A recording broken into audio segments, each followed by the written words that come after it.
Down to Melbourne, where 9 such Palestinian flags today have been hoisted at Federation Square outside Flinders Street Station. Now, the Palestinian Advocacy Network, who organised this, they say it was planned a year ago, but given the current climate, it's madness that no one, including the Premier, thought better. All the while, Melbourne's Jewish community, quite rightly, is mourning the worst attack on Jewish people since the Holocaust. Joining me now to discuss this, Deputy Leader of the Liberal Party in Victoria, David Southwick, who is the local member for the seat of Caulfield, and elected, of course, with a very significant Jewish community. David, thank you for your time. I think I echo most of my viewers. How on earth, this is Fed Square in the centre of Melbourne, how on earth was this allowed to happen? Oh, look, Peta, this is quite unbelievable. Initially, the community reaction was maybe someone had photoshopped the flags into Federation Square.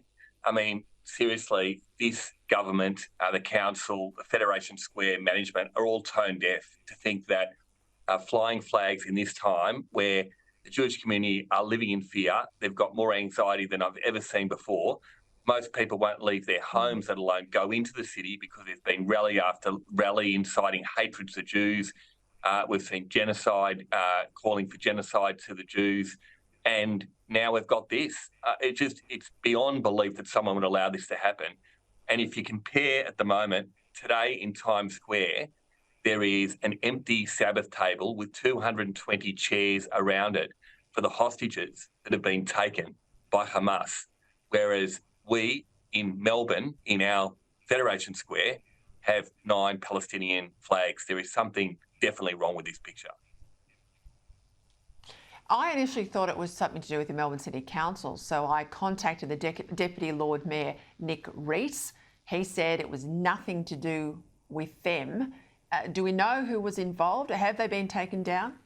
Yeah, so a few days ago I had contacted the Mayor, Sally Catt, because there was meant to be a National Day organised for today, and the council understood the sensitivities and said they were going to delay that event until next year. So they certainly were on board with that. And then we woke up to the horror of these flags, and then was told that it was the Federation Square management, controlled by the Allen government, that actually that gave this the go ahead. You've got Martin Foley, the former health minister, is the chair of the Federation Square management.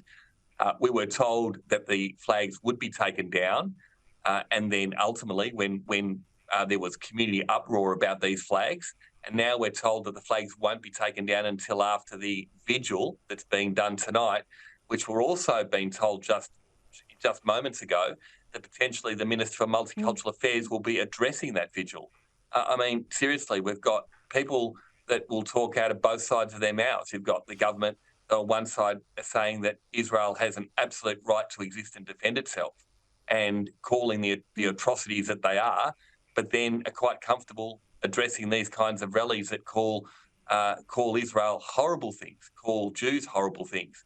This is unacceptable. We're meant to be such a tolerant state. And quite frankly, this is the most divisive thing we've seen in a long while, the fact that we'd have these flags raised in Federation Square. I'm going to get to this in a bit more detail with my panel, but I've got to ask you, I think in the aftermath of the massacre, there was a numbness and I think a general outpouring for Israel. But there's been a very deliberate campaign of misinformation, propaganda pushed around by Hamas, of course, to terrorists, but so many in the media are almost putting on the same level information from a terrorist group and information from a democratically elected government, the government of Israel, to the point that the Israeli government had to put the journalists in the room and show them some horrific vision this week just to amplify the point.